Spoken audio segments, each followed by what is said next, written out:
మా పాప బర్త్డే అయిపోయిన నెక్స్ట్ డే అబ్బా నాకు ఇంట్లో ఉండి ఉండి బోర్ కొడుతుంది అబ్బా ఎటైనా తీసుకెళ్ళవా అని అడిగితే అవునా ఓకే తీసుకెళ్తాను కానీ నువ్వు సైలెంట్గా కూర్చో ఏ ప్లేస్ అనేది నీకు చెప్పాను అక్కడ చాలా పీస్ఫుల్గా ఉంటుందని చెప్పారు. సరే సరే ఎక్కడికైనా పర్లేదు కానీ నువ్వు తీసుకెళ్ళడం కావాలి అని చెప్పి నేనైతే సైలెంట్గా కూర్చున్నాను. ఇంకా వెళ్తూ వెళ్తూ ఉండగా మా అమ్మకి నాకు అయితే ఐస్ క్రీమ్ కొనిచ్చారు. ఐస్ క్రీమ్ తినుకుంటూ మేము చిల్ అవుతూ వెళ్తున్నాము. అంత పీస్ఫుల్గా ఉండే ప్లేస్ ఎక్కడికా అని చెప్పి నేను ఆలోచిస్తుండగా మా వారైతే ఇంకా అక్కడికి తీసుకెళ్తున్నారు. అది ఎక్కడికి అనేది మీకు ఇంతకే అర్థమైపోయే ఉంటుంది. నేను మొన్ననే లైవ్లో పెట్టాను.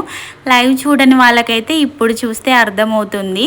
ఇది ఆల్రెడీ చూసే ఉంటారు మీరు. చూడకపోతే నేను చెప్తాను వినండి. ఇదేంటంటే భద్రాచలం గోదావరి. నిజంగానే అక్కడికి వెళ్తే చాలా పీస్ఫుల్గా ఉండే. ఆ రోజు క్లైమేట్ కూడా చాలా బాగుంది.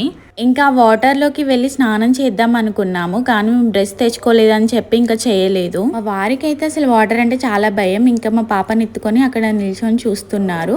ఇంకా నేనైతే అందులోకి వెళ్ళి ఆ వాటర్ అయితే నెత్తి మీద చల్లుకొని దేవుడా నేను తెలిసి తెలియక ఏదైనా తప్పులు చేస్తే క్షమించు అని చెప్పి అయితే మొక్కుకున్నాను. ఇంకా అమ్ము నేనైతే కాసేపు అలా అలా అయితే వాటర్లో ఆడుకున్నాము. భద్రాచలం టెంపుల్కి అయితే ఎక్కడెక్కడి నుంచో వస్తూ ఉంటారు కదా కానీ దగ్గరున్న వాళ్ళకైతే వెళ్ళాలనిపించదు అనుకుంటా, అసలు వెళ్ళరు. కానీ నేనైతే ఒక 3 times వెళ్ళుంటాను అంతే. నా మ్యారేజ్ తర్వాతే 2 times. నా చిన్నప్పుడైతే ఒకసారి వెళ్ళాను అంతే. అంతే కదా, దూరం ఉన్న వాళ్ళకి వెళ్ళాలి అనిపిస్తుంది, దగ్గరగా ఉన్న వాళ్ళు అసలు ఎక్కువగా వెళ్ళరు అనుకుంటా. ఇంకా మేమైతే పక్కనే ఉన్న ఆంజనేయ స్వామి పార్క్ ఉంటుంది కదా ఇంకా అక్కడికి వెళ్ళాము. లోపల చాలా ఉంటుందేమో ఇంకా ఏమైనా ఉంటుందేమో చూడ్డానికి అనుకున్నాము కానీ అసలు ఏమీ లేదు. చాలా చిన్న పిల్లల పార్క్ అన్నమాట అది. అంతగా ఏమి ఆడుకోవడానికి లేవు. ఇంకా జస్ట్ అలా ఉయ్యాల ఊగేసి అయితే బయటికి వచ్చాము. బయటకు వచ్చి చూస్తే పానీపూరి ఉంది. ఇంకా పానీపూరి తినేసాము. అమ్మో నేను, మా వారు తినలేదు. ఇంకా కూల్ డ్రింక్ కూడా తాగేసి అయితే ఇంటికి బయలుదేరుతున్నాము.